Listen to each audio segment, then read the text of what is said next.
There it is. All right. Hey, everybody, welcome to tonight's late night happy hour. Brian Kamenetzky and Andy Kamenetzky coming to you. It is Wednesday night, and we are excited to be joined by Anthony Slater from The Athletic. Does a great job covering the NBA, technically covers the Warriors, but also is down to, if you followed the Lakers in the playoffs, and you might have, you saw all his work was all over the place. He did great stuff for The Athletic and the Lakers. Can you confirm, Anthony, by the way, they did win? Yes. They won the championship? Although sources. That feels so long ago. I know. But also, it was like the second season. Like, I can't believe that was all one season. Yeah. No, you're right. This was something that blew my mind. When LeBron was being interviewed by Rachel Nichols after they won the championship, there was a point where she referenced him being almost 36. He's going to be 36 in December. And it dawned on me that when the season began last year, like in terms of media day, then training camp opening up, LeBron was 34.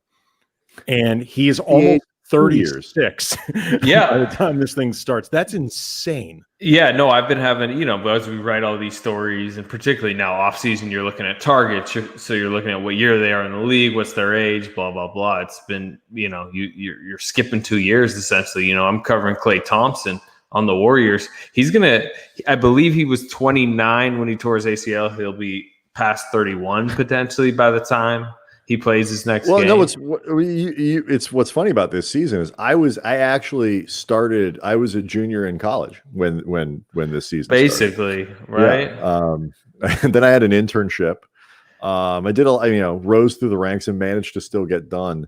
But there's a ton of stuff. There's a ton of stuff that I want to we want to get into. Starting with we want to your experience with the Lakers. You had a really unique thing. There's the Christmas thing. You wrote about Drew Holiday today because trade rumors are starting. I did want to point this out. We spend a lot of time talking about timing and what the NBA does and this and that, whatever. And should the MVP be, done here or there or whatever? Have either of you ever seen anything worse from a timing standpoint than Major League Baseball announcing the Gold Glove winners on election night? Yeah. Did you guys even catch that? Mookie Betts and whatever won a Gold Glove Tuesday.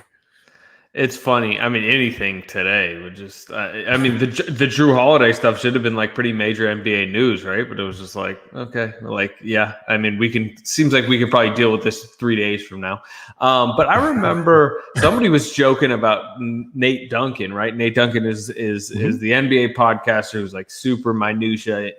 He'll be watching Pelicans Hawks, and he's talking about why this back screen in the second quarter, has really opened up the game for the Hawks. And they referenced how last time when Trump was going to beat Clinton, and that was obviously blowing up our nation, online, he was sitting there tweeting about. I'd argue further. Yeah. He was tweeting about like Pacers Hawks or something like that. And it was what we were missing this time. There was like no sporting events. Okay. Along those lines, when Trump won in 2016, that was during a normal NBA calendar. So the Lakers were playing a game. I'm like 90% sure it was against Dallas. And at the time, Brian and I were doing post-game Lakers for 710 ESPN, the radio affiliate. So Brian and me and Travis Rogers are doing this show while we're fully aware that the world has just taken this surreal, historical turn.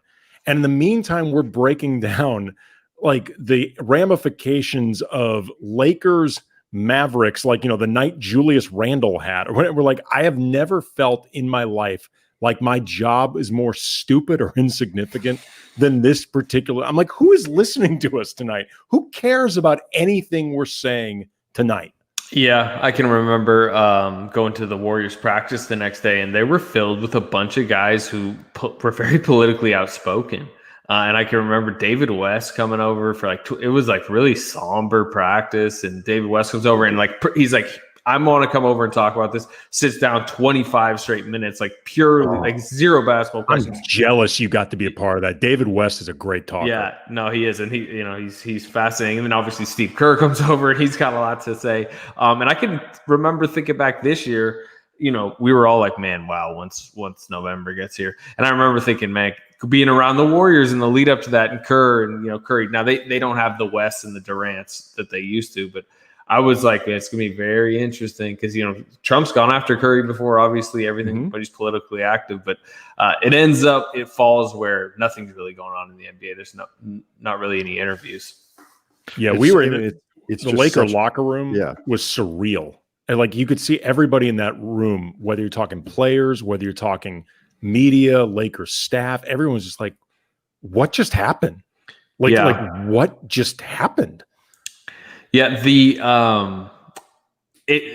crazy thing with being around the Warriors the last few years is Trump's really wrapped himself into controversies with the Warriors. I mean, I can remember media day one of the years.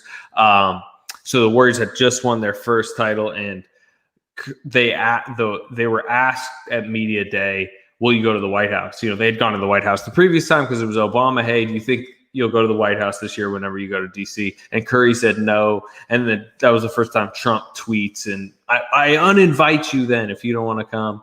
And then this year, Trump during like a press conference, he went after, it was when Kerr didn't go hard for Daryl. It was the Daryl Morey China situation preseason. And I tweeted out a video of that, and then Donald Trump Jr. is retweeting it, and it gets into right-wing media, and then Trump's talking about it, and it becomes just like a bomb is set off in the facility. I can remember. It has been wild how like politically engaged everything in the NBA has become, and the Warriors and Lakers are really kind of ground zero for that, I would say.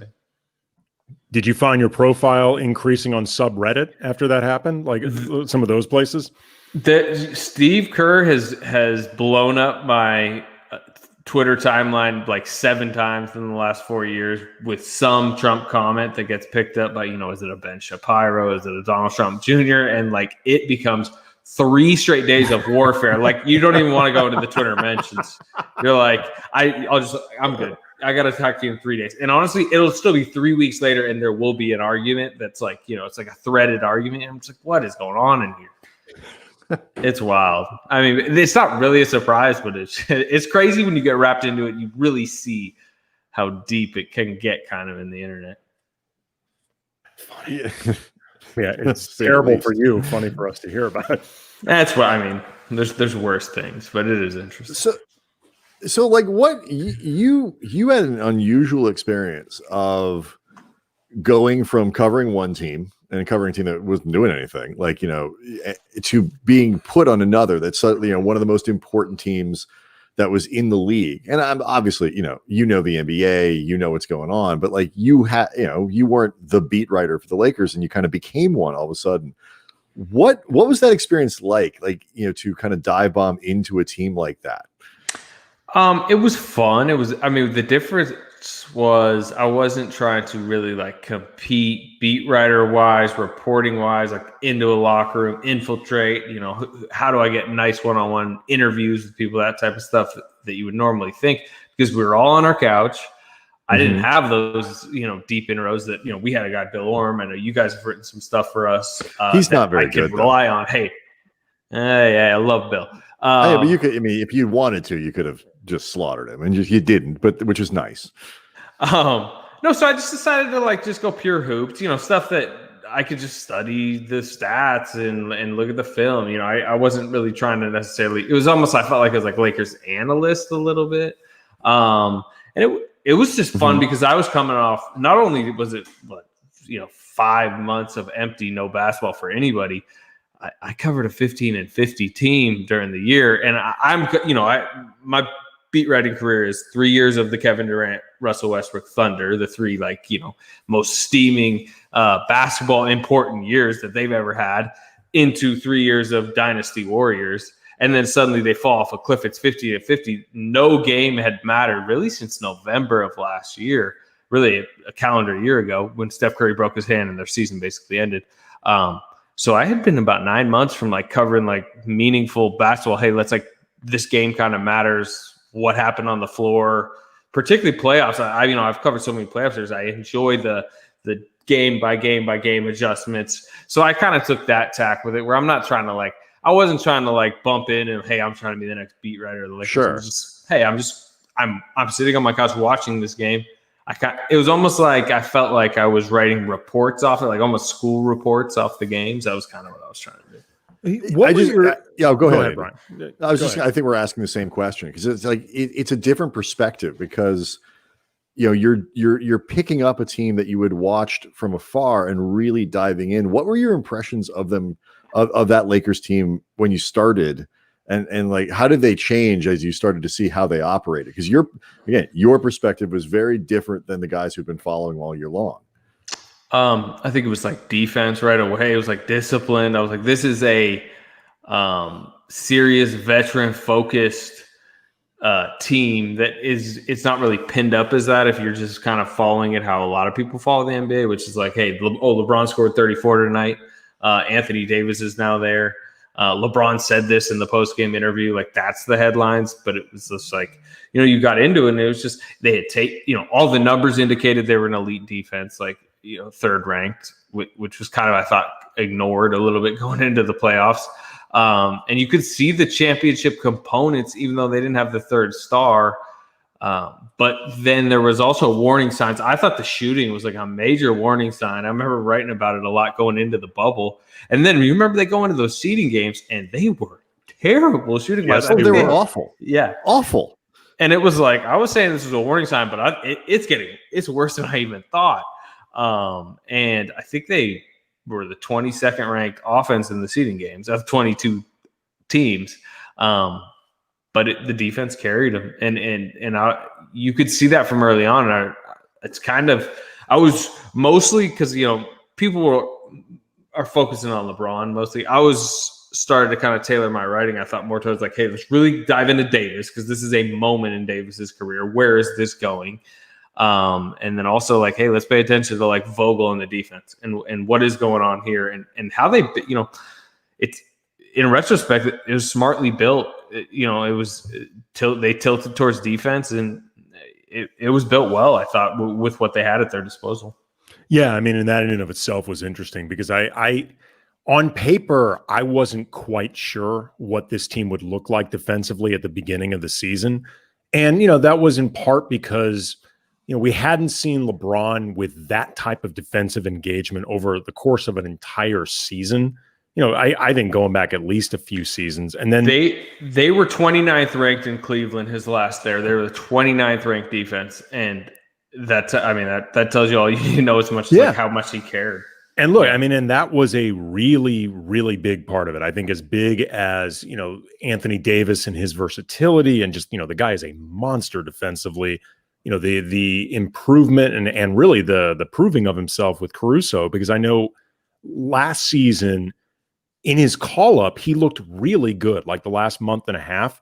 And looking back on it, it's actually very predictable. And I hadn't really thought about it until just talking through it now. But it's actually really predictable that he and LeBron would play so well this year, because during that period when Caruso was called up and basically everybody that mattered other than LeBron was hurt, LeBron really loved playing with Caruso. It was obvious. Caruso actually kind of brought him to life for a while during a really dead period. And then eventually LeBron got hurt and he was off the court. Avery Bradley is one of those guys that people argue about him, eye test versus analytics all the time defensively. There were a lot of, you didn't know what you would have in Dwight Howard on a lot of levels. There were a lot of different question marks that I wasn't sure about how they would translate defensively. But as you were saying, they either got a little bit lucky, knew some things that the rest of us didn't know, or maybe a bit of both. But they're defensively one of the better teams I've seen in a long time. Yeah, I think they got lucky with Howard. I think we could all say that, right? They were going to go with Cousins, and even if Cousins doesn't tear his ACL, I think that doesn't work out that well. I thought Pope was better than expected defensively in the playoffs. Yes. Yeah, that is he really shored up where's their weakness, right? I mean, it was like, without Avery Bradley, they're exploited perimeter wise. I think too much a lot of times, when we break down series, especially going into them, it's like Lillard versus Pope. Who's going to win that match? It's like, okay, they're not just going to leave him on an island. But it was like Pope was good enough as the front line defense that you could set up the backside without worrying about him just getting completely toasted. And, defensive player of the year plus LeBron James, who at any time can turn into an all-defensive wing. He's not an all-defensive team player in the regular season for reasons. No, only when he needs to be, right. But suddenly when you have, whatever, name your best wing, suddenly with Tony Allen, you can be Tony Allen for 5 minutes. Like not many other people, not many other stars even can do that. It's kind of what Kawhi's skill too. So, yeah, like you said, maybe we should have seen it coming more. And then I wrote about it. He got his credit more during the end, but like Frank Vogel did a great job. Like he did. And he's such a dull personality, and he doesn't give good quotes. I think that's part of his appeal to LeBron. I think that's why LeBron likes him. That he just wasn't talked about much, but I mean, he clearly pushed all the right defensive buttons at the right times. So a quick question here from Sector Cruz on the chat. Did we give up too much for AD asking for a friend? And I know he's actually joking, but it's a funny put. I put it up there because, we're getting back into that season where you have to start making deciding what you do to improve a team, to improve the Lakers or whatever it might be. Like that, at this point, the Lakers have already justified everything that they've done. This deal paid for itself. With that deal, trading Kuzma, you can do whatever you want from here. It's this part of it's already worked out. Yeah, well, what's interesting is their situation in a lot of ways mirrors the Clippers, where both teams really in the same summer mortgaged it all. For the Clippers move was really for Kawhi and Paul George, but we'll say for Paul George.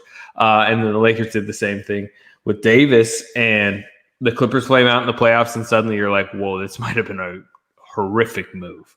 If that doesn't go well next year, and then suddenly that core breaks up, it's like you mortgage what was really kind of a solidly set future and don't get the payoff of a title. But because the Lakers didn't flame out, you guys are right. I mean, it's already a win. It could be a win-win. It could be a win for New Orleans too. I think it actually will end up being one.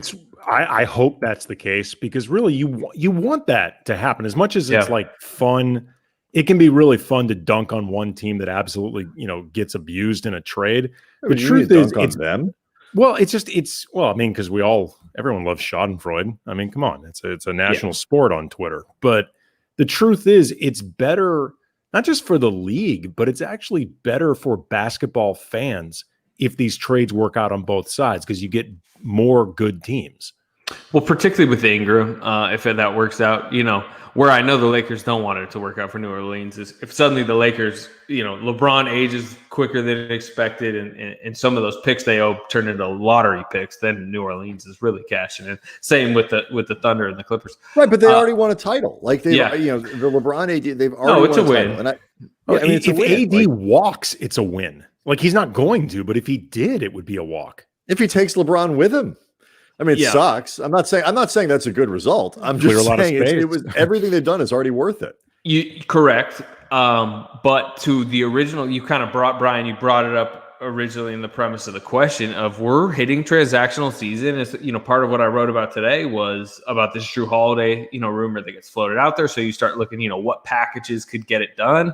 And you look at Lakers and the Clippers, who I think both want to make a big move, and the Lakers is probably going to have to end up being mid-level. Maybe it's via trade, but you do feel the pain of what both of those teams gave up when you start to look at the packages they could put together for a Drew Holiday, and you're just like, I don't think they can get there because they mortgaged it for clearly for the Lakers a correct move. I'd probably still argue for the Clippers it was a good move. I'd almost blame Kawhi for forcing the Clippers, almost holding them hostage to make it that much that they gave away. But it is, I mean, as we peer forward, as we talk about rebuilding all the rosters in the league over the next month, the Lakers are kind of don't have the assets you would necessarily want, although they could run it back and I'd be fine with it. But it's just interesting. Who do you think the Lakers, because I agree with you. I mean, it would be difficult for them to get Drew Holiday. I mean, beyond the assets, just like coming up with a salary. Like the Lakers are in a position where they don't really have a lot of flexibility and a ton of ability to Danny Green is that sure. that $15 million Danny Green piece where he's very expendable. That's the one that can get you something. But okay, like who do you think then they could target? I mean, and you probably would end up having to throw in Kuzma as the sweetener. I mean, unless you're going Caruso's deal's not bad. I honestly if I don't think the Lakers want to get rid of him. Yeah, no, I mean, but if you're going for a Drew Holiday, you're giving up Caruso. I think Victor. I actually stop here for a second. Yeah, I mean, as a pure basketball move, you are upgrading. Drew Holiday is really good. All-star, fringe. What do you think the reaction would be, given the cult status of Alex Caruso at this point, and his utility? Traded him. That's more a question for you guys, because you guys are more plugged in, I'd say, to the purest level of the Lakers fan base. But how I usually view fan bases, pure, you mean insane? Yeah, well, exactly. But how I usually view fan bases is they will go insane, and then Drew Holiday will score 25 and lock down Damian Lillard in opening night against the Blazers. Well, yeah, and then they'll go insane for Drew Holiday. Oh, great! And it's the equivalent of spending the summer. I remember spending a lot of last year, or I think it was last year. So I don't know. It was a long time ago. Trying to remind people, no, it's Anthony Davis. But we gave up pick swaps and we, they're all these first rounders, this and that, but it's Anthony Davis. And then you go watch him play and you're like, oh, okay, I got it. I see why it is. And so, yeah, but I mean, look, in fairness, Brandon Ingram, Lonzo Ball, Josh Hart, I like all three of them. None of them are getting a statue like Caruso. No, I mean, that's a done deal. I've never referred to any of those people as a soaring eagle of majesty. I see a comment already talking about Caruso right here. Huh? Yeah, Jay Leggett. I think you can people trade. Be pissed. You could trade Caruso for Giannis. I think Lakers fans. Now you're sounding like a Warriors fan right there. talking about Giannis possibilities. I like Oladipo as a trade fit. I'm glad you brought that up. Yeah, because I feel like he's the bargain bin of the superstar shopping this summer, because he's his stock is dipped with the injury. The relationship with the Pacers doesn't seem to be going that well. The Indiana seems to be rebuilding, reforming. Obviously they just got a new developmental coach. Oladipo only has 1 year left on his deal. To me, he's the guy you could do something like a Danny Green. You give up Kuzma because that's just kind of, like you said, the sweetener, and you take a chance with Oladipo looking like his past self. And if he doesn't, you pull the plug quick and you have more cap space really the summer after. With I want to get back to how Oladipo would look, and not just with the Lakers, but I just think he's such an intriguing player generally, and is in a summertime with so few, or God, I keep calling it the summer, in a fall with so few players that it's damn near winter that it is that can really make a difference, that are available. He becomes a really a player of outsized importance. But you mentioned Kuzma. I agree, he's sort of the sweetener. How big of a sacrifice really would it be for the Lakers to let him go? Especially when you consider they got to pay him next year. Yeah, that's the thing. I mean, if I'm a team, he's losing value as he exits his rookie contract. Clearly searching for a contract right now where, if you agreed to what he's going to be asking for, I mean, I think, I don't assume he's going to be asking for his max, but I mean, he probably at this point thinks that he better get 12 to 14 million at least, although it's such an unsettled financial time. I'm asking you guys, how comfortable are you feeling about Kuzma? You can't give him that kind of money. He doesn't have a place on this team for correct. Regardless of whatever you think Kuzma's potential may be, he is not in a place to fully reach. It reminds me of years ago when Jordan Farmar, during his first stint with the Lakers, he very very openly, and I think down the stretch as he sort of accepted it, he kind of chapped against his role in the triangle, and he clearly didn't feel like he was being used well, and he kind of fought against the way Phil wanted to use him. And on one hand, I thought, I wrote about it then, said it then, that I thought Jordan was overrating himself as a player.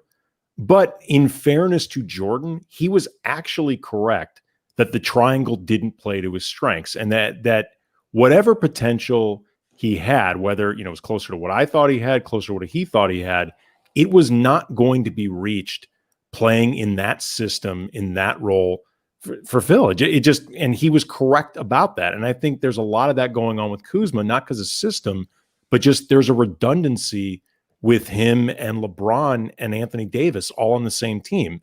Like positionally, functionally, there's only so much I think Kuzma can do on this team, regardless of what you think he's capable of in theory.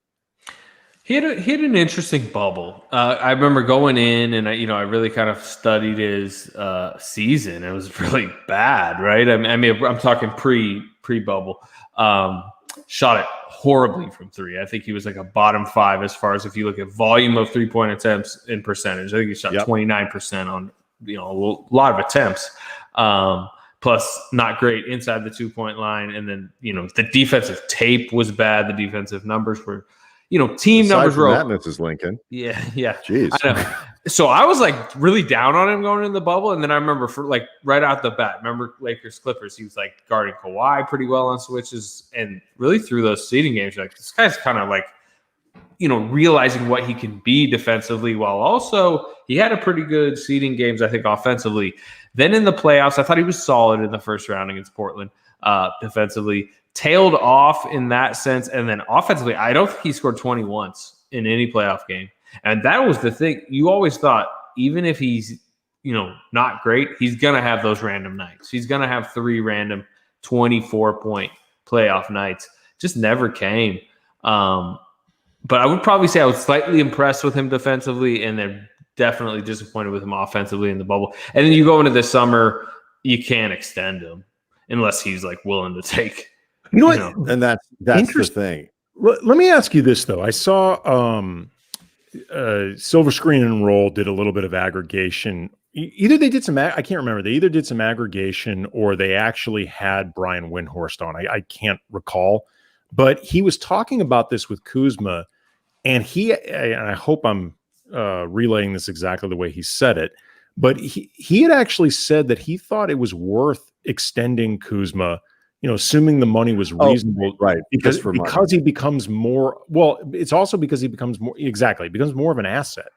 Like he actually becomes more of an asset in theory for the Lakers, when it comes to because you have him under contract, right? Well, he fills a team. Salary slot that you don't have. At 15 million bucks or 16 million.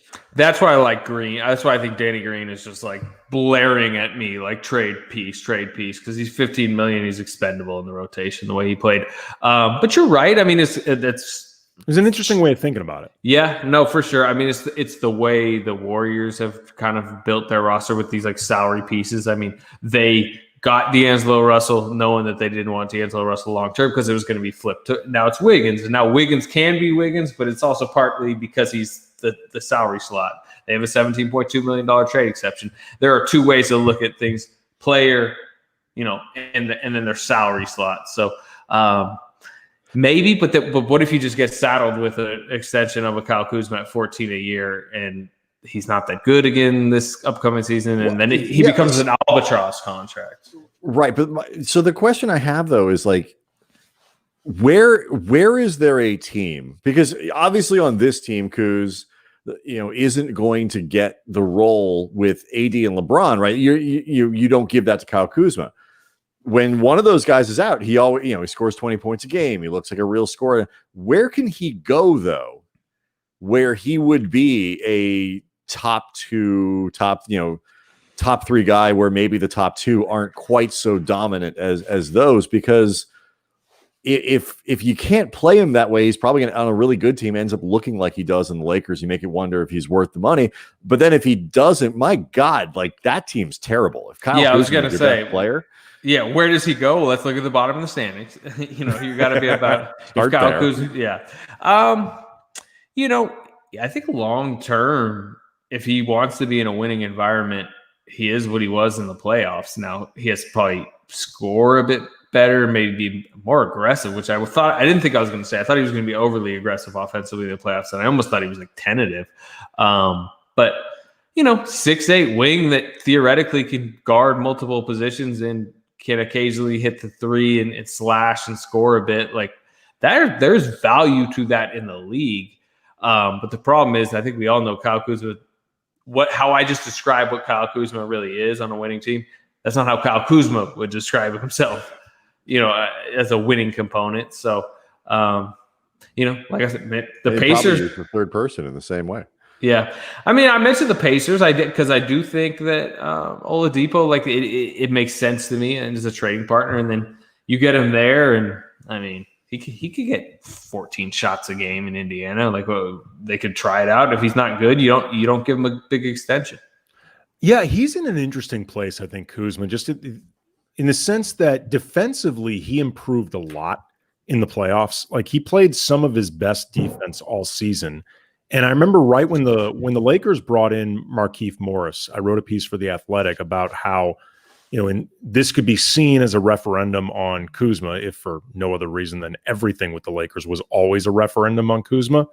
But like the way that team was configured, where you already have LeBron, you already have Anthony Davis, some of the other bigs that they have there, and a bunch of guards that at the time, none of them were making a case to be taken out of the rotation. And, Danny Green as their, sort of quasi three, Kuzma was going to have to prove himself as a wing, or else he could have really ended up seeing his minutes drastically reduced, assuming Markieff played well. And I asked him about that, and he said that for whatever it was worth, he always saw himself as more of a wing than a four anyway. And he said defensively, especially, he thought he was much better suited there. His offense was really inconsistent, but defensively he got better. It's just going to be really interesting to see if he can ever find that type of consistency on both ends. Because for a while he had the scoring down, but the defense was non-existent. And this year he sort of trended in the other direction. Yeah. Yeah, it's interesting. I mean, the league has really killed the modern four in a lot of ways, where it's just really, are you pretty much a point guard, a wing, or a big at this point? And he fits the modern game. I mean, he makes sense to me as a 6'8" wing, like I said, with those abilities. But it's just, how does he see himself? And I'm curious about that going forward. Again, I mean, what did you guys think about him offensively in the playoffs? Because if you would have had me guess before the playoffs how he was going to go offensively, I would have said a few, almost Michael Porter Jr.'s offensive playoffs, where it was like a few 21-point games, a few 0-point games. Nights where you're like, very dude, much like he was during the season. Yeah. Dude, I was, but he was like consistently like 8 points and didn't shoot that much. And I think the biggest surprise to me was that it didn't matter. Yeah. I mean, I thought it was at times reflective of him being very aware in a constructive way of what was going on and like what he needed to do that night, not forcing things for the sake of doing it. He got into those little battles with Porter Jr. When they matched up with each other, that did not go well. The TNT crew wanted that rivalry so badly. Chris Webber, right? And so did he, apparently. Webber? Yeah, Weber kept keying in on it. It was funny. Yeah. I remember like the first couple of times Weber was talking about that and fixating on. I'm like, are you sure Kuzma and Michael Porter Jr. have ever even met? Like, I don't see this rivalry. Like, this is kind of bizarre. Like, I don't know if those two have ever even been on the court at the same time until these playoffs began. No, but I mean, you could say it was a thing. They Kuz especially would come back. If Porter hit a shot on one end, it was pretty much guaranteed Kuz was going to take one on the other. Yeah, no, it was enjoyable though. But you mentioned Oladipo, and there's Oladipo. You've written about Drew Holiday. Gallinari's on the market. There are some guys out there, but it's a pretty soft free agent class.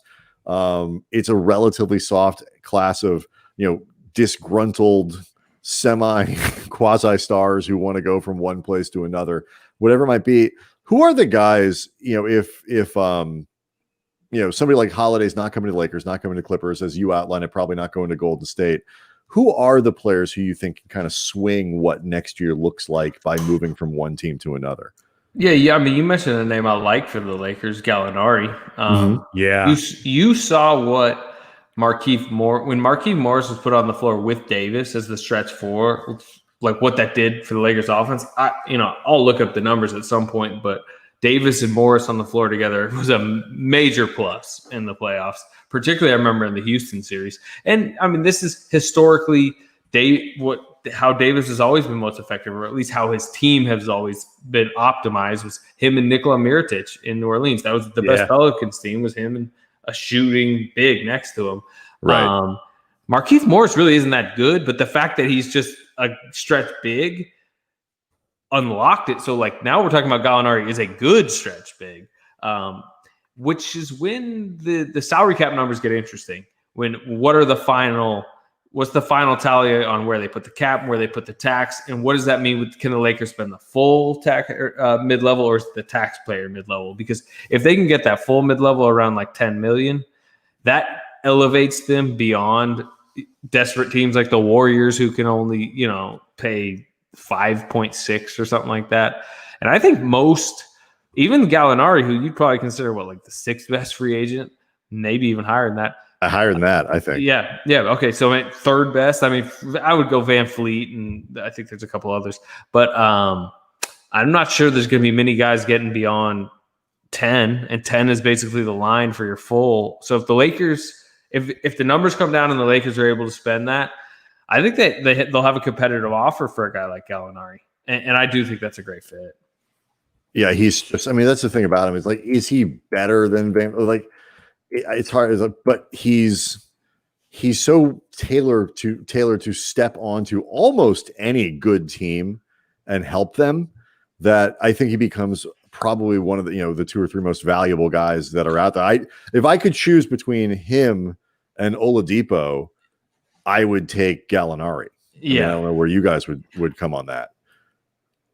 I just because of fit, yes, and what the Lakers need, I would agree. What's interesting is like the lack of cap space teams. I mean, there's like 4, and I think Hawks, and they're teams that aren't good. So the Lakers will be a destination, and particularly if they can pay the full mid level.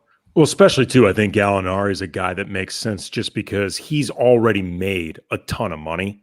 Mm-hmm. So at this point, he's in a position where if he wants to take a relative market cut for what he could make for a legitimate opportunity to win a championship, that's at least going to be more appealing than somebody like Fred VanVleet. I mean, he's out of the conversation for the Lakers. They're not going to be able to afford him, and there are other guys like like I'm guessing, maybe Jeremy Grant, but I'm guessing he's going to be out of that conversation too. And he's never been paid.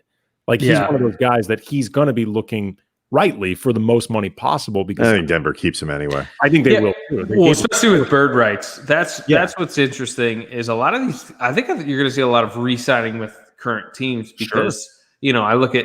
Because, I've mapped this out for the Warriors for 7 months now. Who do they go after? And it's like Marc Gasol, Serge Ibaka are two, key guys that they would love because they really do need center help. But it's like Toronto, while other teams can't pay Gasol and Ibaka, Toronto could just float a 1-year, $20 million deal because they have the bird rights. And then they could just run it back in 2021 free agency. So what's interesting about Gallinari is we know he's not going back to his current team. Whereas Grant, I agree.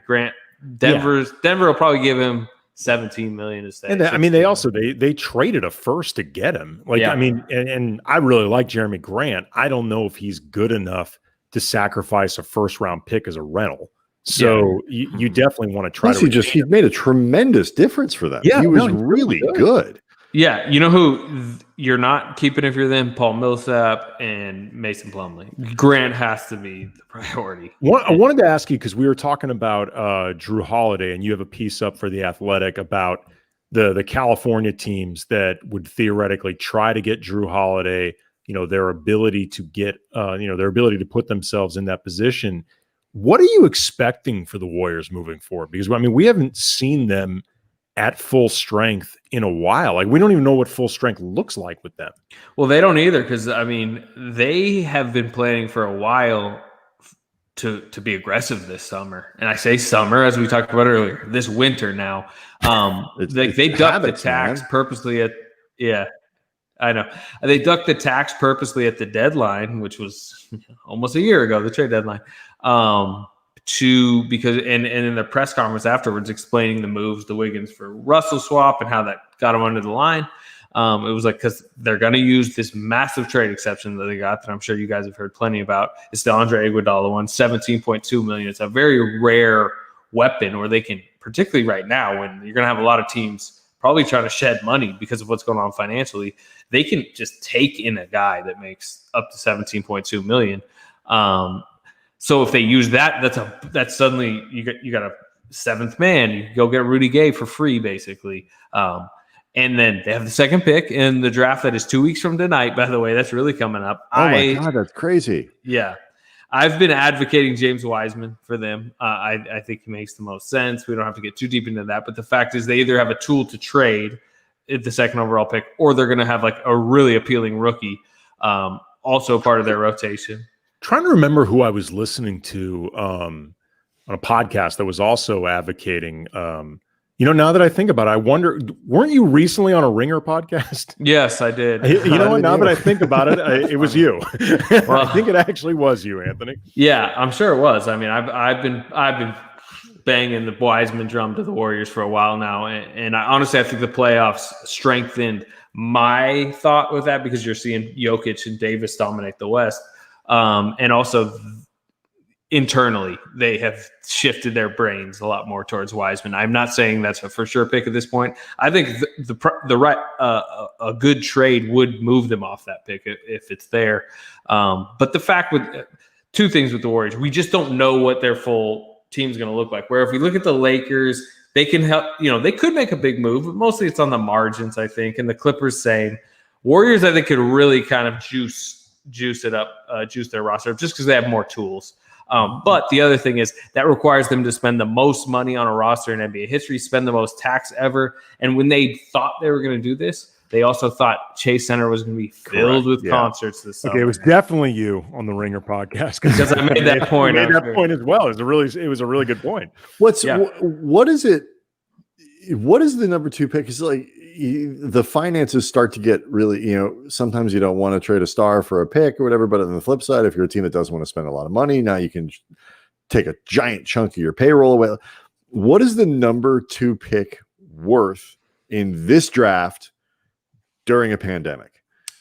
Well, as far as what he'll make on I think he's like 8. The number two. No, I just mean what is he worth? In terms of, if you want to trade that, what can you get? Because some teams might be more excited to get a dude like that. Some teams might hold. I don't know what teams are thinking. It's kind of what I'm getting at. I think the main thing. I don't think the financial situation scares people off. I think it's just it's not considered that good of a draft. Ja Morant was the number 2 pick last year, and Ja Morant would far and away be the number 1 pick this year. There isn't a Ja Morant. There certainly isn't a Zion type prospect. But the truth is, you just need one team to fall in love with a prospect that they can get it too. And at this point, pretty much, any team can believe that anybody on the board can be available at 2. So it just takes one. But the truth is, I just don't think the offers are that good. Now, because they have this really good, unique vehicle of the $17.2 million trade exception, I floated the idea of you drop back from 2 to 10 with Phoenix, and you take Kelly Oubre, the last year of Kelly Oubre's contract, and suddenly you walk out draft night with Kelly Oubre as your 6th man and Tyrese Halliburton or whoever you want at 10, essentially. What happens to Wiggins in that scenario? He's on the roster too, and they pay the most tax ever. And Joey Lightyear's Lacob has proven that ownership can be a competitive advantage. Now, is he willing to pay that? We'll see. But yeah, you could play Wiggins. They're going to prefer to play small, I think, a lot next year. They're looking at Draymond as a center. particularly in this new age where you don't want to have two non-shooters on the floor. So the other one, I think Bill Simmons floated out there. I don't like it for Boston, but he said Marcus Smart, and I think Celtics might have the 17th pick.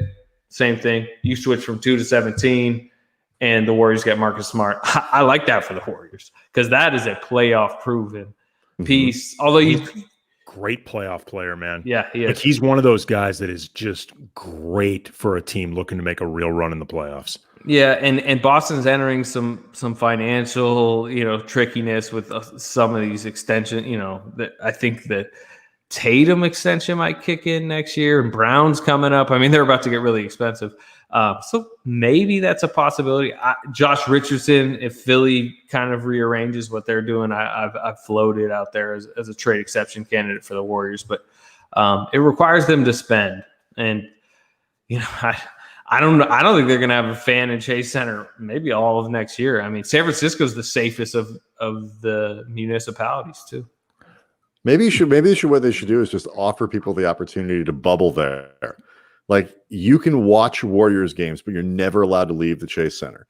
Well, they have these bunker suites that are cost $2.5. You have to rent them for 10 years, and you have to pay. You have to basically commit to $25 million over 10 years. You pay $2.5 per year, and they are like Salesforce. The company has one. Mark Benioff, he actually has two, and they like blasted out the wall. But it's a suite, so you're down under the arena in like a suite, and then you walk out, and instead of suites are usually second level, it's like fifth row.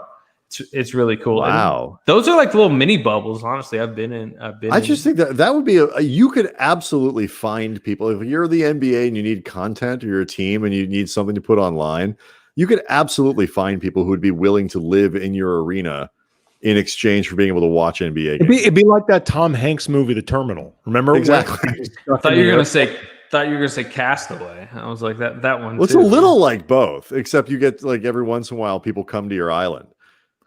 Yeah, that's not, I mean, I'm sure some journalists would love to do that too. I'm not, suggesting myself for that. I am not throwing myself out there. I remember when there was the idea of which journos would be going to the bubble. There's a part of me that would have wanted to see what it was like just to be there for a week, something like that. But beyond that, I had no desire, as much as I recognized the real opportunity of being a part of legitimate sports history. I mean, something that is, God willing, not going to be replicated anytime soon. The flip side is, man, being there as long as people like, Malika Andrews or Kyle Goon or people. I mean, that's insane. It was over 100 days. I remember when that was the big thing that they Chris Haynes, dudes like that. Mm-hmm. I mean, and ladies, salute to all of them because that's unbelievable. Yeah, I remember when the it was right around March 8th, 10th, and we were all starting to grasp what was going on pandemic wise. The Warriors announced no fans. We're going to be at the Nets Warriors home game at the end of this homestand, and everyone Mark Stein was going to fly in for the game. I remember talking to Raymond Ritter, their PR guy, and this is the day Gobert that night would get the positive test, and then bye season. But in the lead up that day, the Warriors held a press conference talking about we're having no fans. How are they going to do it? They're going to, and it was mind blowing that this was going to happen. This NBA game with no fans in it. And yeah, CNN was coming, news networks were coming. And then that was supposed to be this unique experience. And then, yeah, you're right. That seems that's next season now at this point. That's just how I view next season probably going to be, where the bubble, no thank you on the bubble. I can't imagine having to do that in Disney World too. It's just it's almost like a weird dream. What do you think because Andy's got a game we got to get to before the end of this. What do you think because the reports today, I believe it might have been yesterday. Again, good day for a news dump. If you don't want people to notice what. By the way, do we have a president yet? I haven't. To the best of my knowledge, no. I think so. I have not seen that come over Twitter. Hey, folks watching on the chat, if we have a president between now and the end of the show, please do let us know. I am 100% sure it's still not Kanye. But as far as Trump or Biden, not sure. I saw my quite frankly, if shit starts to get real ugly, and like all of a sudden we have less certainty than we did, like let us know that too. Arizona. I don't trust that yet. I don't trust that. I saw my old state, Oklahoma, with 6,000 votes for Kanye. I think they were like the third most. Oh, wow! It's a protest vote. Wow. Not sure what the news came out, like the players are probably going to agree, seem likely to agree to that December 22nd start and the extra $500 million or whatever that comes with it, and being able to play on Christmas and all this. So it's not a surprise because the vast majority of the NBA is not going to give up all that revenue because LeBron is tired. So what does that mean though for the West and for the division? I mean, especially since that you might find unbalanced travel where these guys, inside the Pacific play each other 12 times in a season or whatever it is. Yeah, no, I think it's probably good for the Warriors because they'll be motivated more than I think the Clippers or Lakers coming out where they haven't played since March 10th. They're going to be rusty, but they were going to be rusty if they waited until January. Either way, now I think there was going to have this rust concern compared to a team like the Lakers, Nuggets, Clippers, where I think that now gets offset because it's like, yeah, they're rusty, but man, they're going to be a lot more motivated to play on December 22nd. Spry. Yeah. But what does that mean long term? And I think we all know from covering like good Western Conference teams, okay, the Lakers are the 4 seed entering the playoffs. Doesn't matter. The Warriors are the 2 seed. Whatever. I am curious about the scheduling. Are we talking about Warriors, Lakers, Clippers play like a 6-game round robin against each other in LA, and then they go up to the Bay and do the same thing? Are the Kings involved? Are we talking about baseball type series? Do they? Actually, think that'd be really fun. That's a really cool idea. I wouldn't mind seeing them experiment with something like that. Yeah. Will there be East Coast trips at all? If you cutting down a lot of the East Coast, schedule, like, these teams are going to beat up on each other. Suddenly, like, the West records aren't going to look. Usually, the West kind of feasts on the East, and that's why their schedule or the standings are kind of boosted.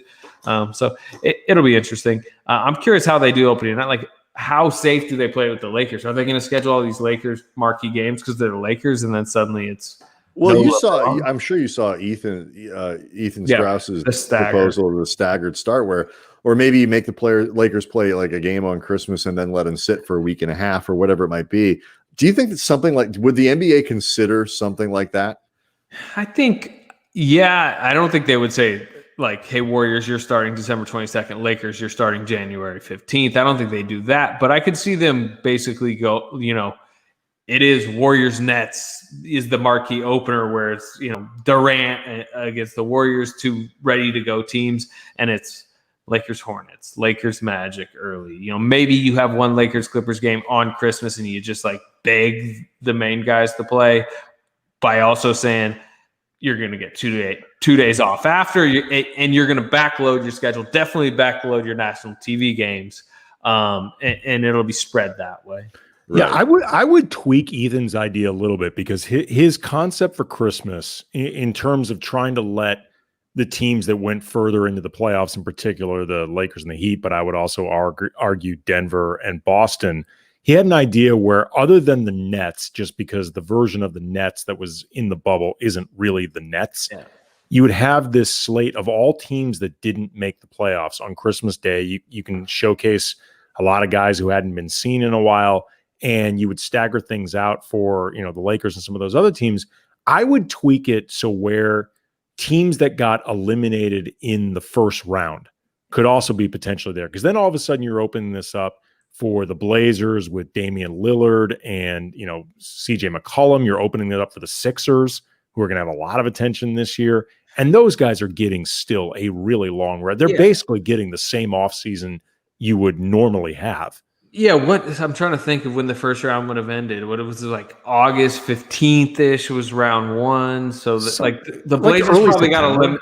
The Blazers probably got eliminated on like August 27th. So they would have had September, October, November. You get to camp in December. Yeah, it's basically the same. That's and then fine. then you open yourself up to more marketing possibilities while still giving the teams that need the most rest, that type of time. Like that. Right. That's the tweak I would make for Ethan's suggestion. But I think his suggestion was really good. Yeah. Also, the other thing is like this is not. The bubble does make mentally and physically it was different, but this wasn't an 82 game marathon into the playoffs. A 9-month season. They got like 4 months off prior to the bubble too. So like, I don't know. I think yes, I do think there needs to be smart scheduling early, but I don't think starting December 22nd is too ridiculous for the players. I do think it's going to make quite a crunched, draft free agency camp. Like that's going to be crazy. That is going to be just such a condensed 4-week period. But I don't feel that bad. Like just rest up early, LeBron. You were probably going to do that anyways off the title. All right. I agree. I think there's a way to do this. And, LeBron's already talking about cherry picking the first half of the season, which frankly he ought to be doing anyway. So there's ways we can make this work. The game that I have tonight, I was trying to think of a theme for you coming on, Anthony. And then all of a sudden I decided, you know what, let's do a deep dive into Slaters, different famous Slaters. So I've got a quiz involving different things involving the name Slater. I know two. I can think off the top. I can only think of 2 off the top of my head. Well, it doesn't matter. You don't really, for the purposes of this game, you could actually win it without knowing anything because it's multiple choice. Okay. And you guys both get equal opportunity. So you could literally have no idea who any of these people are and still win. Brian, true. That's not a question, but that's the correct answer. All right. It is true. Sorry. So we begin. First question will go to Brian first, then Anthony gets an opportunity to answer. Old-timey NBA basketball player Slater Martin. That's one of my 2 Slaters that I knew. That was the only one I could come up with. So I know one that you don't because I wasn't thinking of that. Played for 3 of the 4 following teams in his career. Which is the fake team? The New York Knicks, the Minneapolis Lakers, the St. Louis Hawks, or the Syracuse Nationals? Well, Brian, I mean, the fake team is obviously the Knicks. I mean, we all know that they're not a real basketball team. Hi-oh. You're asking me which team he didn't play for? I will say he never played for the Knicks. Okay. Anthony. I assume I have to kind of diverge from that. Oh, no, he may be correct. You answer what you think is correct. I got you. I feel like the 2. I'll go with the what was the St. Louis team? St. Louis Hawks. I'll go with the St. Louis Hawks. No, it is the Syracuse Nationals. He won a bunch of titles with the Minneapolis Lakers, and then won, I believe, another one with the Hawks, who at one point were in our hometown. So neither rings for Slater Martin. Yeah, neither one of you get a point. He, by the way, is a very, very white-looking dude playing professional basketball back then. Like he was like the poster boy for what you would not like George Mikan. Not George Mikan. Well, no, George Mikan was freakishly tall for like that era. Next one, and Anthony's going to go first on this. Okay. Surfing legend Kelly Slater. Got this one. I knew that. That was one of my 2. Surfing legend Kelly Slater has performed with musicians like Ben Harper, Jack Johnson, and apparently, I didn't know this, fellow surfer Rob Machado. True. What instrument does he play? Drums, regular guitar, bass guitar, or keyboards? Does he refer to it as regular guitar when he plays? I guess I wasn't sure if it was electric or acoustic. I'm going to go keyboard. I feel like he's quirky. I feel like he's Brian, a drummer. You were both incorrect. He plays regular guitar. Okay. Regular. And I saw it from Sector Cruise, and I almost went with the crowd there, but I didn't think it would be fair. Okay. Well, look, the wisdom of crowds. If you want to use it, go for it. These people might be idiots. You have no idea. Jackie Slater, Hall of Fame offensive tackle for the Rams and a very vocal member of the press row. If you've ever watched a game near him, he covers the team, was a 7-time Pro Bowler over his career. How many of those Pro Bowl bids were consecutive? 4, 5, 6, or 7? Brian goes first. I'll say 6. I'm going all 7. I bet he just had that's usually how it goes in the NFL, right? You just got your chunk good part of your career, and then you have one bad knee injury and goodbye. Well, Brian, you thought the question was stupid, but you got it right. It was 6 consecutive Pro Bowl. He played for 20 seasons, all with the Rams, retired at age 41. Speaking of Jackie Slater. 41. I know. Andy. Nuts. Speaking of Jackie Slater, which of these movies did Arnold Schwarzenegger play a character named Jack Slater? The Last Action Hero, Red Heat, Stay Hungry, or Twins? Last Action Hero, Red Heat, Stay Hungry, or Twins? Stay Hungry is a great movie. By the way, it's a great movie. Anthony goes first. So long, though. It's a great movie. I'm trying to remember what his name was in Twins. Twins. Wow. Last Action Hero. It is The Last Action Hero. I'm down 2-0. I need an AC Slater question in here. Maybe you know what? Spoiler alert, there is one coming. No shit, there's an AC Slater question coming. I figured. I mean, come on. Next one, Anthony's going to go first. Which of these Christian Slater movies has the highest audience rating on Rotten Tomatoes? So the audience score as opposed to the critics. All of the ones I'm about to name have an 83 or higher, but one is in the 90s. Heathers, The Name of the Rose, True Romance, Interview with the Vampire. True Romance. I'll say Heathers. It's actually True Romance. I thought it might be. On the audience score. Trying to extend the lead. 2-1. I'm alive. How many do we have? How many more? Andy always includes 23 clues in every game he plays. Yeah, probably 4 or 5, something like that. Mary Jo Slater, a longtime successful casting director in Hollywood, is related to Christian Slater. True or false? Brian goes first. True. False. It is true. That's Christian Slater's mother. Helped him get into the biz. 3-1. That is fascinating. I think it is. All right, we will move on if you're not into this, but I enjoy it. In the movie Dazed and Confused, which of the founding fathers does the stoner character Slater say was in a cult and grew marijuana? George Washington, Benjamin Franklin, Thomas Jefferson, John Hancock. Anthony Slater goes first. Okay, can you repeat the question exactly? In the movie Dazed and Confused, yes. which of the founding fathers does the stoner character Slater say was in a cult and was a marijuana grower? George Washington, Benjamin Franklin, Thomas Jefferson, or John Hancock? Hancock? I think it's Ben Franklin. It's actually George Washington. And he gives a lot of credit to Martha Washington for helping that operation grow.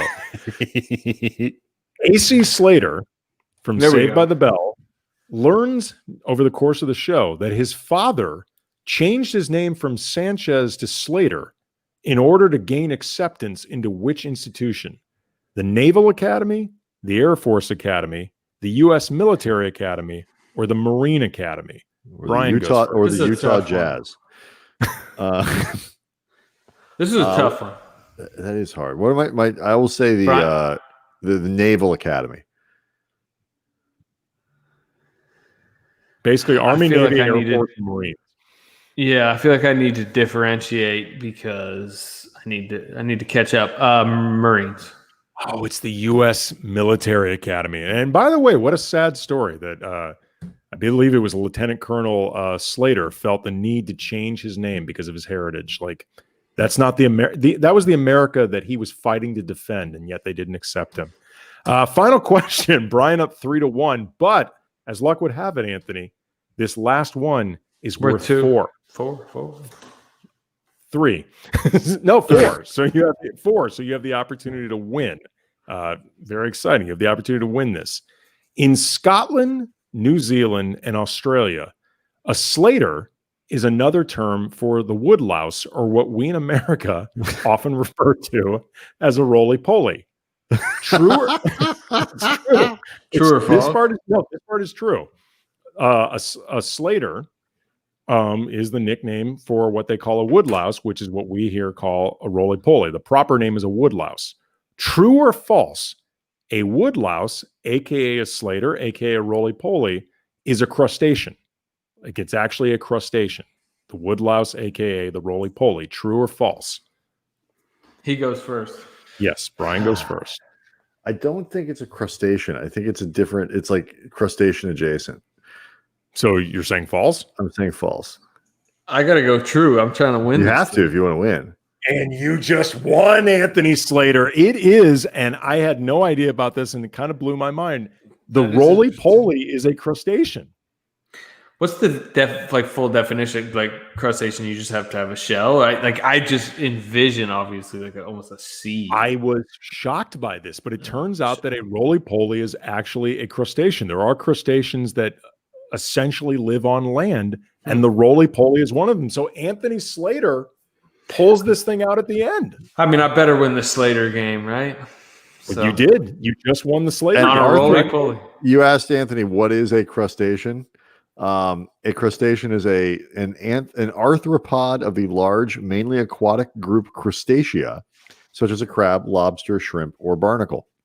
Yes, I had no idea of this, but some good party trivia. A roly-poly is actually a crustacean. I didn't even know. Need. All you need is a Chinidus calcareus or Chinidus again, exoskeleton of some kind. Yes. That's it. That's all you need. And some antenna. I'm going to quickly put the woodlouse Wikipedia entry on the chat if anybody would like to cut and paste it. Learn more about the woodlouse. This guy's talking about eating it. He's from New Zealand. This guy. Okay. There you go. Nathan Mark. So he would know. He's probably eaten Steven Adams. Yes, you should. Next time you see Steven Adams, you should ask him if he's ever eaten a Slater. Love Steven Adams. Covered him when he was a rookie. Yeah. He's a good dude. Yes, he seems like a good dude. Everybody seems to love Steven Adams. Do you have anything to promote? Anything? I mean, you got this piece up with Drew Holiday. Anything else you want to throw out there?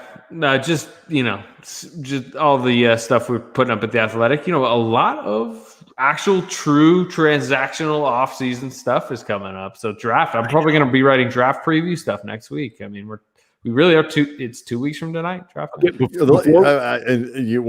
I say that you could not be talking to two people who spend less time on college basketball, when you said I don't get deep into that rabbit hole, I was like, cool.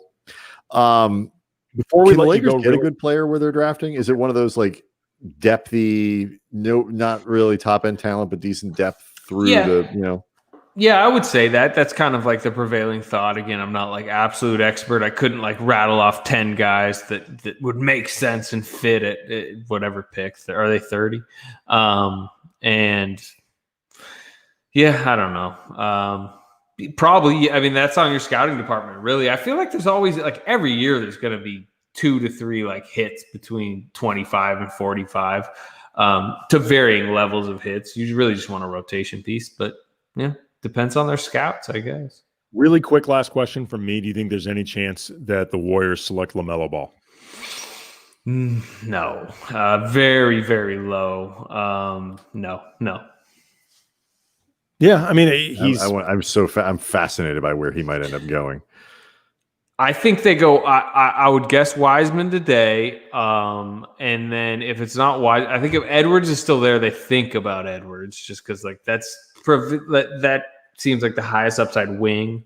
And if it's not one of those two, I mean, I could see Denny Avdija maybe, but I think they're gonna maybe try to trade down Is he the Israeli guard? Yeah. Okay. Yep. He's like he's like 6'9", I think. Okay. So if he doesn't go 1, doesn't go 2, like where do you think LaMelo ends up going? Like again, we don't pay attention to this stuff. Yeah. So I don't. He's a really bad fit at 1 because D'Angelo, Russell, and LaMelo Ball in the backcourt. No, thanks. And he's not. The Warriors are not going to pick him. So that's no 1, no 2. And then you're sitting at 3, and the Hornets. I mean, they could. It would juice up. Fan engagement. They're kind of pretty low there with that. But also once you start getting to 3, then I think the trade up opportunities come up where teams like maybe you jump up and get a LaMelo. And then obviously the scenario everyone tries to float out is like the Knicks. It feels like a very Knicks thing to do, right? I'm very, very That's no excited at the brand. prospect of the Hornets taking LaMelo Ball and LeVar saying that there's nothing he can learn about basketball from Michael Jordan. That's going to be really, really exciting. That's going to be a lot of fun. The truth is, if somebody wants LaMelo Ball and really believes in his superstar potential as both a brand and on court, you can trade up in this draft. Like, if you give up a little, you can get up there. All right. He writes for The Athletic, his stuff's great. Most of you, I assume, I would think, saw a lot of that, the video breakdowns, all the stuff he was doing during the playoffs as he was assigned from the dormant Warriors to the Lakers throughout the playoffs. Anthony Slater does awesome stuff. Despite being saddled by Bill Oram. Yeah, I'm glad you're done with that. Back up with the Warriors, guys. It's a good crew up there. You didn't need Bill dragging you down.